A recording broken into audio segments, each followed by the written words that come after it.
Hi Telugu మిత్రులకు స్వాగతం.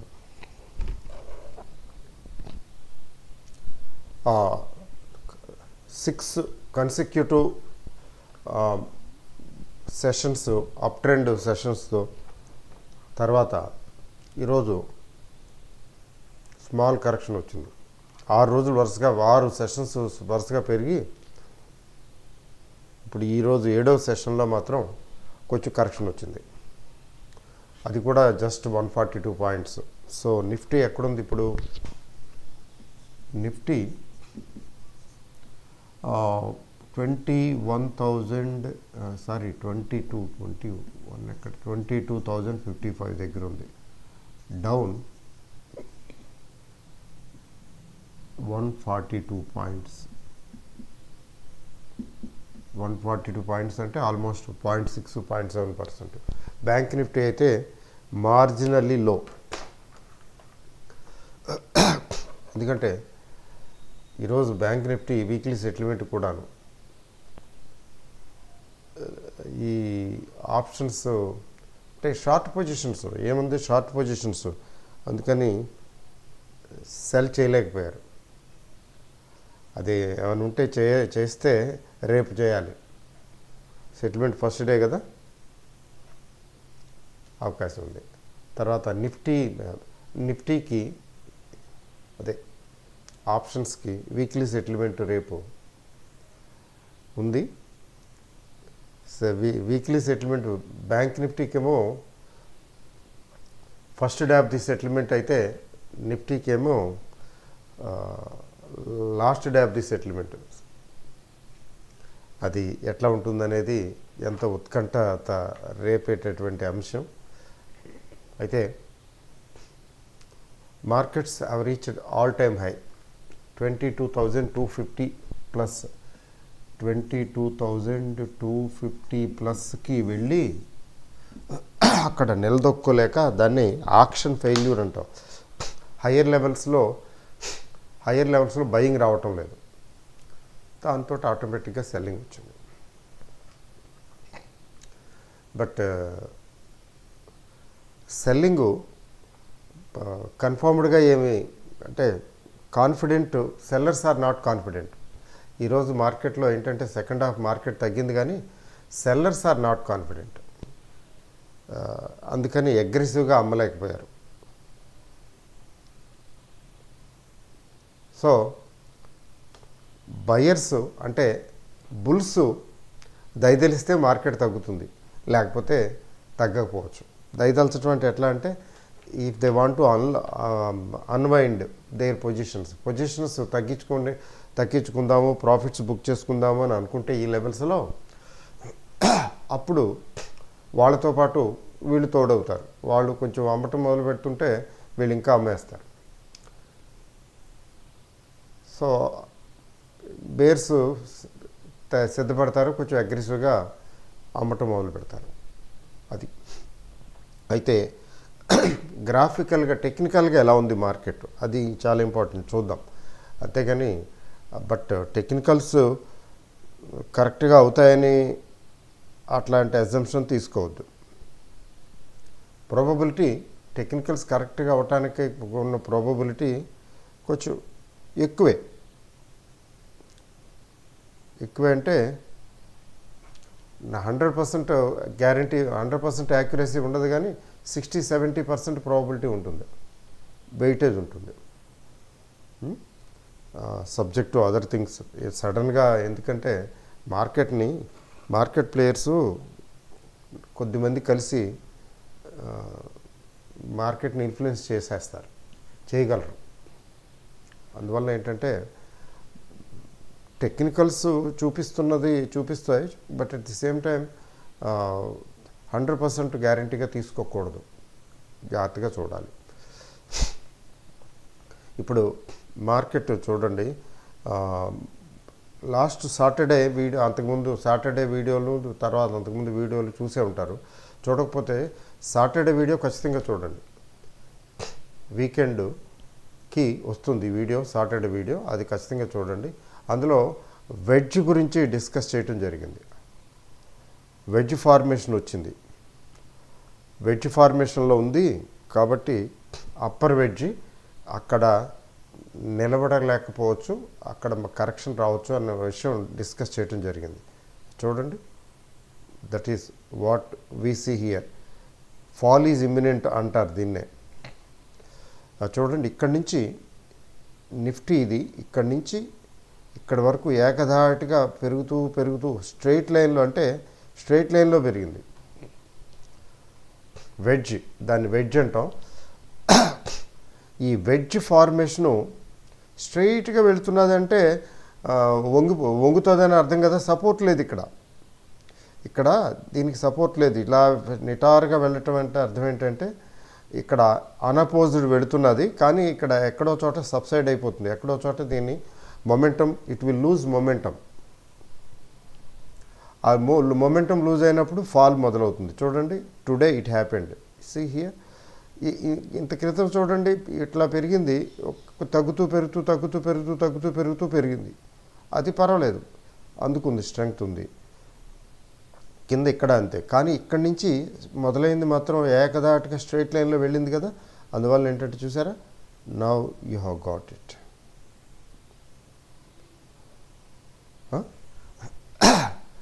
The inevitable happened. ఎందుకని అట్లా స్ట్రైట్ లైన్లో వెళ్ళేది నిలవదు. దాన్ని ఎట్లా అంకోలా మనం దీన్ని చెప్పాలంటే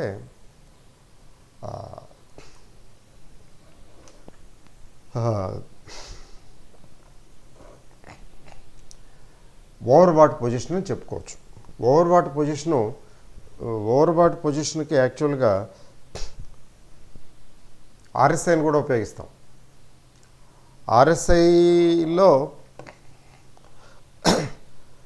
70 కూడా కాదు, 75 అండ్ అబోవ్ వెళ్ళిపోయినప్పుడు కొంచెం ఓవర్బాట్ జోన్లో ఉంది, జాగ్రత్తగా ఉండాలి అని చెప్తారు.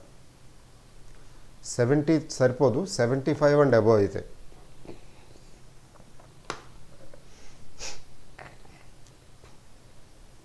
ఆ 70-80 మధ్యన, అంటే 75 దాటాక కొంచెం ఓవర్బాట్ జోన్కి వెళ్తున్నట్లే లెక్క. అట్ ది సేమ్ టైం మీకు గ్రాఫికల్గా కూడా ఓవర్బాట్ పొజిషన్ చెప్పొచ్చు. This is one incidence, temporary overbought position. చూడండి, ఇలా స్ట్రైట్గా వెళ్ళిపోతున్నది అంటే ఎంత దూరం వెళ్తుంది? అలా వెళ్ళిపోతూ ఉంటుందా? ఇంపాసిబుల్. వెళ్తూ ఎక్కడో సపోర్ట్ లేదు కదా, సపోర్ట్ లేకుండా వెళ్తున్నది. ఎట్లా అంటే ఇప్పుడు పెరిగేది తగ్గుతూ పెరుగుతూ ఇట్లా వెళ్తుంటే పర్లేదు, ఎంత అని వెళ్తుంది. ఏకదాటిగా ఇలా వెళుతుంది అనుకోండి, అంటే దాని అర్థం ఏంటి? ఇక్కడ వరకు చూడండి, పైకి కిందకి బాగానే ఉంది. ఇక్కడికి వచ్చేటప్పటికి ఇట్లా ఉందనుకోండి, ఇక్కడ అప్పర్ లెవెల్ లోవర్ లెవెల్ ఏముంది? వెడ్జ్ ఫార్మేషన్ ఏం లేదు కదా, సూట్గా వెళుతున్నది. ఇలా సూట్గా వెళ్ళినప్పుడు పడక తప్పదు. ఇప్పుడు నిఫ్టీలో జరిగింది కూడా అదే, సూట్గా వెళ్ళింది. అసలు ఈ వంకీలు కూడా లేవు, ఈ వంకర్లు కూడా లేవు, తిన్నగా వెళ్ళింది కాబట్టి చిన్న ఒక జర్క్ ఇచ్చింది. Already it has given a jerk. ఇంతేనా? ఇంతటితో సరిపెట్టుకుంటుందా? ఇక్కడి నుంచి మళ్ళీ పెరుగుతుందా అంటే ఉన్నటువంటి మార్కెట్లో ఉన్నటువంటి స్ట్రెంగ్త్ని బట్టి చెప్పాలి. ఇప్పుడు చెప్పలేము. బట్ ఏంటంటే markets already peak levels. Nifty తీసుకున్నట్లయితే ఆల్ టైమ్ హై. సో ఇది ఆల్ టైమ్ హై లెవెల్లో వచ్చింది కాబట్టి కొంచెం జాగ్రత్తగా ఉండాలి అని అర్థం. అంటే ఫర్దర్ ఇంకా తగ్గొచ్చు. జస్ట్ తగ్గి మళ్ళీ వెళ్ళిపోతుందా అంటే, ఫ్రెష్ బయింగ్ వచ్చేస్తుందా అంటే అది డౌట్ఫుల్లే. అందువల్ల ఏంటంటే ఈ వెడ్జ్ ఫార్మేషన్ వల్ల పర్యవసానం ఏంటంటే అలా ఎక్కువ దూరం అలా స్ట్రైట్ లైన్లో వెళ్ళేది లేదు కాబట్టి తగ్గింది. అది విషయం. తర్వాత టెక్నికల్గా తీసుకోవాలంటే మీకు క్యాండిల్ స్టిక్ ప్యాటర్న్లో ఏం సూచనలు వస్తున్నాయో చూద్దాం. క్యాండిల్ స్టిక్ ప్యాటర్న్ అయితే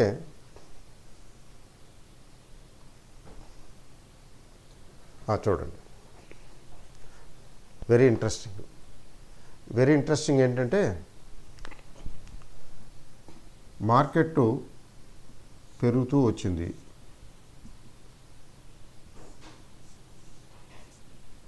అట్లా పెరిగింది కదా, పెరుగుతూ తర్వాత ఏమైంది, గ్యాప్ అప్ డోజీ ఫార్మేషన్స్ వచ్చాయి కదా. గ్యాప్ అప్ డోజీ ఫార్మేషన్స్ వచ్చాక ఒక్కసారి ఐ థింక్ పాజిటివ్ క్యాండిల్ వచ్చినట్టుంది. ఆ తర్వాత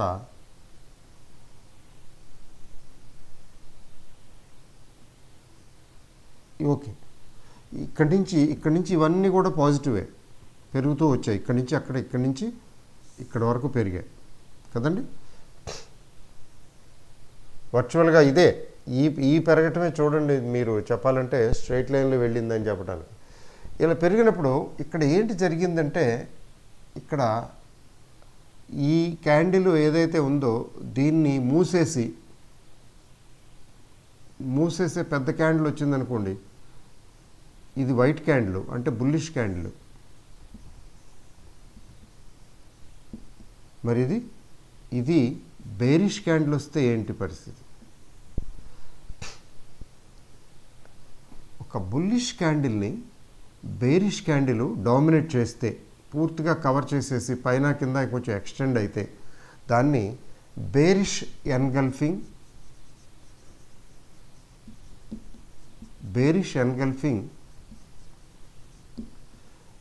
క్యాండిల్ అంటారు.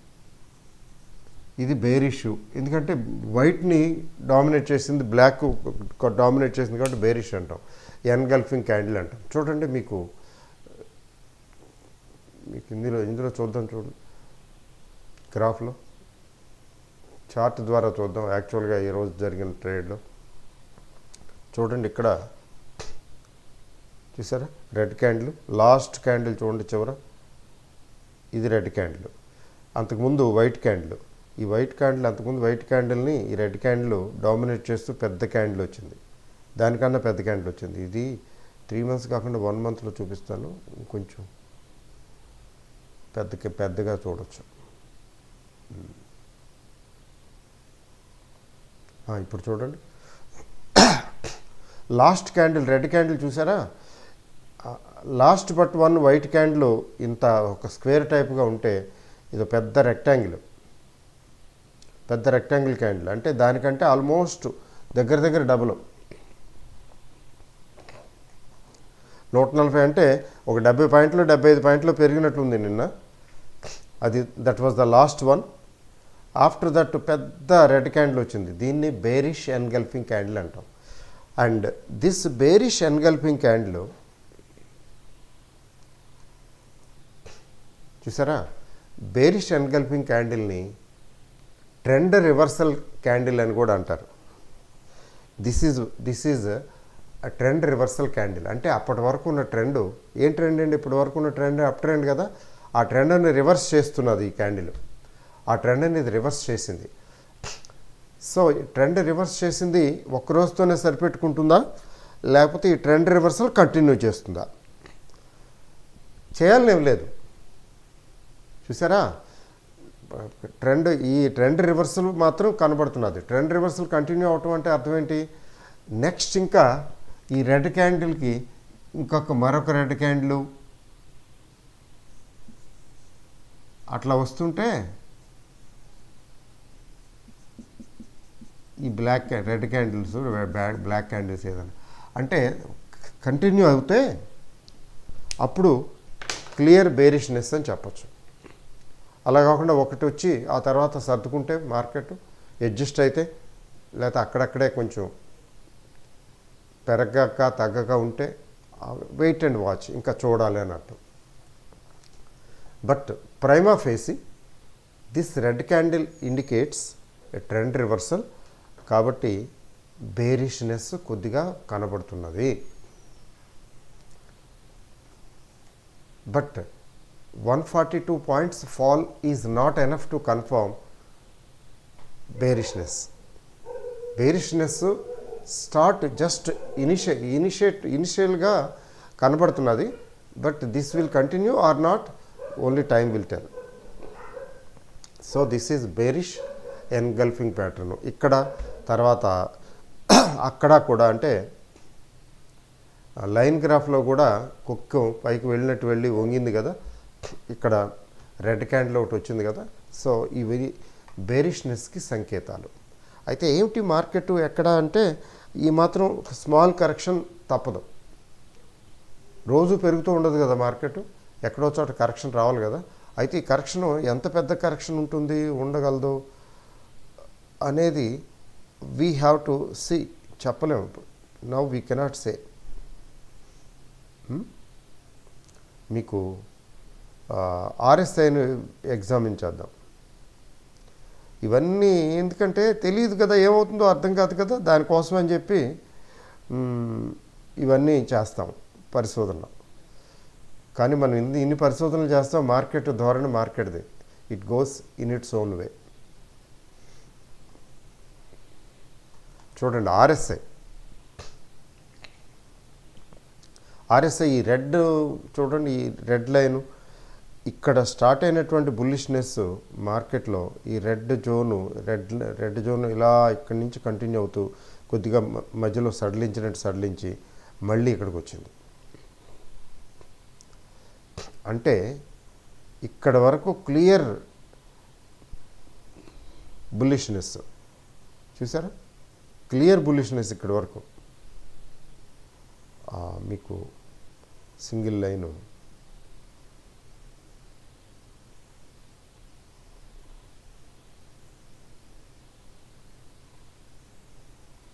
ఇది చూడండి, ఇక్కడ వరకు ఎక్కడి నుంచి ఈ పర్టికులర్ పాయింట్ దగ్గర నుంచి ఈ పర్టికులర్ పాయింట్ వరకు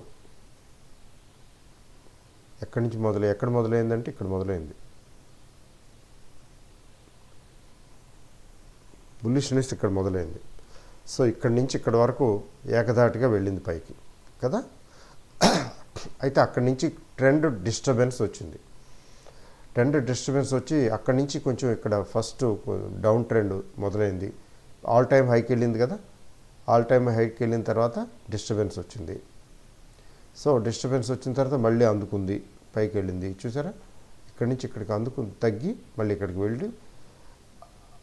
but at the same time చూడండి, ఆల్ టైమ్ హై తర్వాత వచ్చిన డిస్టర్బెన్స్ ఎలా ఉందో చూడండి. ఇక్కడి నుంచి ఇక్కడ వరకు తగ్గింది, మళ్ళీ అక్కడి నుంచి మళ్ళీ అందుకుంది. అంటే బేర్స్కి స్ట్రెంగ్త్ లేకపోవటం వలన మళ్ళీ పికప్ అయింది. వీ షేప్ రికవరీ, ఎంతైతే తగ్గిందో ఆల్మోస్ట్ అంత వచ్చింది. మళ్ళీ ఆల్ టైమ్ హైకి దగ్గరగా వచ్చేసింది. అయితే చిన్న రిట్రేస్మెంట్, ఆ తర్వాత చిన్న రిట్రేస్మెంటే, పూర్తిగా తగ్గల. ఎంతైతే పెరిగిందో అంత తగ్గల. So this is only a retracement. కాబట్టి ఈసారి మళ్ళీ వెళ్ళింది, కొద్దిగా ఎక్కువగానే వెళ్ళింది, లైట్గా. Again all time high. So ఈ చార్ట్లో అర్థం చేసుకోవాల్సింది ఏంటంటే డబుల్ బాటమ్ కాదు, డబుల్ కూడా కాదు, ట్రిపుల్ బాటమ్ అని చెప్పాలి, ట్రిపుల్ టాప్ అని చెప్పాలి. అంటే ఈ టాప్ అనేది, ఈ ఆల్ టైమ్ హై, ఈ టాప్ అనేది ఒకసారి కాదు, 2 సార్లు కాదు, 3 సార్లు వచ్చింది. అయితే వచ్చిన ప్రతి సందర్భంలో కొద్దిగా కరెక్షన్ కూడా వచ్చింది. You are getting my point. అయితే అది లాస్ట్ టైం వచ్చిన కరెక్షన్ రిట్రేస్మెంట్ కరెక్షనే, అంతేగాని రియల్ కరెక్షన్ కాదు, ఫాల్ కాదు. ఈసారి అంతేకాకుండా ప్రీవియస్ హై కంటే కూడా కొద్దిగా slightly above that, previous high కంటే కొద్దిగా ఇంకొంచెం మెరుగు, తన రికార్డును తాను ఇంప్రూవ్ చేసుకుంది. A little higher, few points పైన క్లోజ్ అయింది. So that is an indication of bullishness. బాగుంది ఇంతవరకు, సో ఫార్ సో గుడ్. చూసారా, ప్రీవియస్ హై కంటే కూడా కొద్దిగా పైకే వెళ్ళి క్లోజ్ అయిన తర్వాత చిన్న కరెక్షన్ వచ్చింది. ఓకే, ఈ నేపథ్యంలో ఇంకొక విషయం కూడా గమనించాలి మనం. ఇక్కడ ఈ లో తీసుకున్నట్లయితే, ఈ లో ఈ హయ్యర్ లోస్ ఫార్మేషన్ వచ్చింది. చూసారా, ఈ లో దగ్గర నుంచి హయ్యర్, ఈ లో కంటే ఈ లో చాలా హైలో ఉంది. ఇప్పుడు రాబోయే లో ఎక్కడ ఉంటుంది అంటే దాదాపు అయిపోయింది. మా అయితే ఒక 50 పాయింట్లు, ఇంకొక 50 పాయింట్ల దగ్గర ఇది ఈక్వేట్ అవుతుంది అంతవరకే. అంటే కరెక్ట్ ఇంకొక 50 పాయింట్లు మాత్రమే తగ్గి అక్కడి నుంచి పైకి వెళ్తుందా అంటే అట్లా చెప్పలేము. కానీ బట్ హయ్యర్ లోస్ ఫార్మేషన్ ప్రకారం అయితే అక్కడ దగ్గరలో వచ్చి ఆగిపోయే అవకాశం ఉంది. 21,900 ప్లస్ దగ్గర 21,900 900 ప్లస్ దగ్గర మళ్ళీ పికప్ అయ్యి పైకి వెళ్ళడానికి అవకాశం ఉంది. అది ఇప్పటి వరకు ఆ సంకేతం సూచిస్తున్నది. అయితే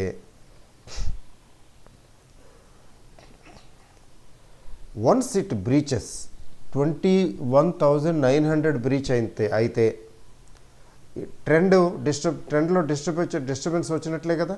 అప్పుడు next level that we have to check is this. ఇది చెక్ చేసుకోవాలి. ఈ లెవెల్ ఎంత అండి? 21,700 అనుకుంటా.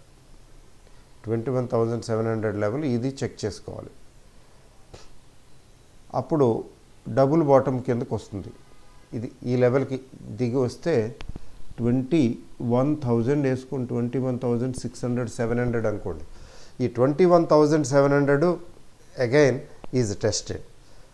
అది కూడా తగ్గితే అప్పుడు ఇది ఎక్కడి నుంచి అయితే పైకి వెళ్ళిందో సపోర్ట్ తీసుకుని అక్కడే చూస్తాము. కాబట్టి రేపు పడిపోతుందని, రేపు రికవర్ అయిపోతుందని చెప్పటం కరెక్ట్ కాదు. One thing is for sure, కొంచెం స్లైట్గా ఏంటంటే సెల్లింగ్ సైడ్ ఉంది, అంతవరకు చెప్పచ్చు. సెల్లింగ్ సైడ్ ఉంది. అది రేపు మార్కెట్ రేపు సెటిల్మెంటు ఎట్లా ఉందంటే ఆప్షన్ చైను రీడింగ్ ఏం చూపిస్తున్నదంటే 21,950 లెవెల్స్ స్ట్రాంగ్గానే ఉన్నాయి. అయితే 22,000 దగ్గర చాలా రెసిస్టెన్స్ ఉంది. కాబట్టి 22,000 దాటి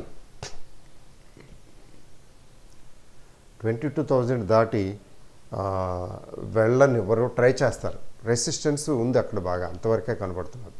సో 22,200 అండ్ 22,000 లెవెల్ ఒక లెవెల్. అది బ్రీచ్ అయితే ఎయిదర్ వే కొంచెం ఎక్కువ డ్యామేజ్ చేయొచ్చు రేపు సెటిల్మెంట్ కాబట్టి. సో తర్వాత లాస్ట్ బట్ నాట్ లీస్ట్ ఏంటంటే ఇక్కడ ఆర్ఎస్ఐ చూడండి. ప్రీవియస్ హైలో ఉన్నప్పుడు ఆర్ఎస్ఐ అబౌవ్ 70 పలికింది. ప్రీవియస్ హైకి వచ్చినప్పుడు ఇట్ వాజ్ అబౌవ్ 70. ఇప్పుడు వచ్చేటప్పటికి ఈ 70ని టచ్ అవ్వకుండానే 70 టచ్ కాకుండానే డౌన్ అయిపోయింది. అది మీరు ఈ గ్రాఫ్లో గమనించండి.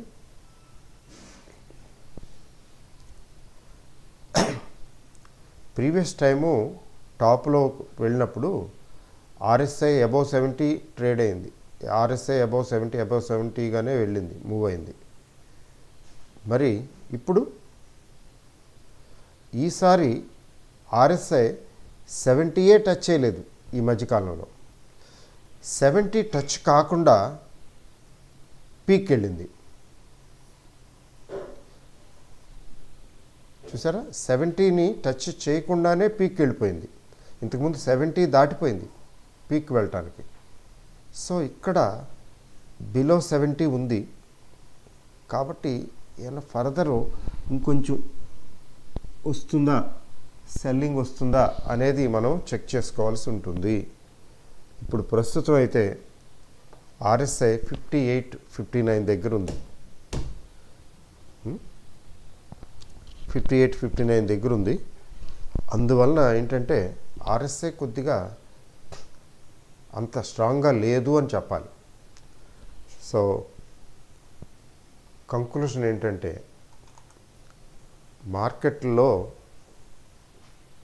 కొంచెం సెల్లింగ్ అనేది కొంచెం కనబడుతున్నది. కరెక్షన్ అనేది కనబడుతున్నది. 22,000 అండ్ బిలోకి రావడానికి ఛాన్సెస్ అయితే ఎక్కువగా కనబడుతున్నాయి. అయితే రేపు we will get a clarity, we will get a clear picture tomorrow. But కొద్దిగా సెల్లింగ్ కనబడుతున్నది అంతే. Okay, all the best. Thank you very very much.